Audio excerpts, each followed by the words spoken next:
বিশ্বব্যাপী উৎপাদন খাতে এক নতুন যুগের সূচনা ঘটেছে। প্রযুক্তির অগ্রগতির মাধ্যমে স্বয়ংক্রিয় উৎপাদন ব্যবস্থার বিপ্লব ঘটেছে, যার অন্যতম উদাহরণ হিসেবে সামনে এসেছে ডার্ক ফ্যাক্টরি। চীনে সম্প্রতি চালু হয়েছে সম্পূর্ণ স্বয়ংক্রিয় উৎপাদন কেন্দ্র, যেখানে শ্রমিকের প্রয়োজন নেই এবং আলো ব্যবহৃত হয় না।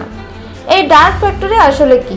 ডার্ক ফ্যাক্টরি হলো এমন একটি আধুনিক উৎপাদন কেন্দ্র যেখানে সমস্ত কার্যক্রম পরিচালিত হচ্ছে রোবট, কৃত্রিম বুদ্ধিমত্তা, এআই ও ইন্টারনেট অফ থিংস প্রযুক্তি দিয়ে।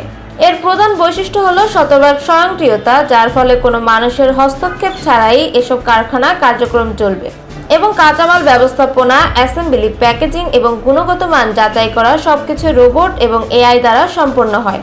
এখন এত আধুনিক এই ডার্ক ফ্যাক্টরি কাজ করে কিভাবে প্রশ্ন জাগতেই পারে।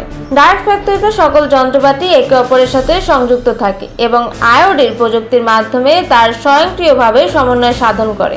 এই সিস্টেমগুলি উৎপাদন, রক্ষণাবেক্ষণ এবং খরচ নিয়ন্ত্রণের বিষয়গুলো স্বয়ংক্রিয়ভাবে নিরীক্ষণ ও পরিচালনা করে। এর ফলে উৎপাদন কার্যক্রম অনেক দ্রুত ও নির্ভুলভাবে সম্পন্ন হয়। এছাড়া এআই চালিত মান নিয়ন্ত্রণ ব্যবস্থা প্রতিটি পণ্যের গুণগত পরীক্ষা করে এবং সুনির্দিষ্ট পর্যক্রমের মাধ্যমে ত্রুটিপূর্ণ পণ্য উৎপাদনের হার কমিয়ে আনে। মেশিন লার্নিং অ্যালগরিদম ব্যবহার করে পণ্যের মান সর্বদা পর্যবেক্ষণ হয়, যা ত্রুটিমুক্ত উৎপাদন নিশ্চিত করে। এছাড়া ডার্ক ফ্যাক্টরি পরিবেশ বান্ধব এবং দূষণমুক্ত উৎপাদন নিশ্চিত করে। এছাড়া এই কারখানাগুলোর সঠিকভাবে বিদ্যুৎ ব্যবহারের ব্যবস্থা বিদ্যুৎ সাশ্রয়ী এবং পরিবেশ বান্ধব। ডার্ক ফ্যাক্টরির আরেকটি বিশেষত্ব হলো 24 ঘন্টার 7 দিন নিরবিচ্ছিন্নভাবে উৎপাদন করতে সক্ষম। এই দীর্ঘস্থায়ী উৎপাদন প্রক্রিয়ার মাধ্যমে কোম্পানিগুলো দ্রুততার সাথে বাজারের চাহিদা পূরণ করতে পারবে। স্বয়ংক্রিয় প্রযুক্তির মাধ্যমে একাধিক পণ্য দ্রুত উৎপাদন করতে পারবে, যা বড় পরিসরে উৎপাদন পরিচালনার সুযোগ তৈরি করে। ডার্ক ফ্যাক্টরির প্রযুক্তি ক্রমবর্ধমানভাবে বিশ্বব্যাপী জনপ্রিয়তা পাচ্ছে। চীন, যুক্তরাষ্ট্র এবং ইউরোপীয় দেশগুলো এ ধরনের অত্যাধুনিক কারখানা গড়ে তুলতে বিপুল পরিমাণে বিনিয়োগ করছে। যেখানে এই ধরনের কারখানাগুলোতে শ্রমিকের প্রয়োজন নেই, তাই শ্রমবাজারে উল্লেখযোগ্য পরিবর্তন ঘটছে।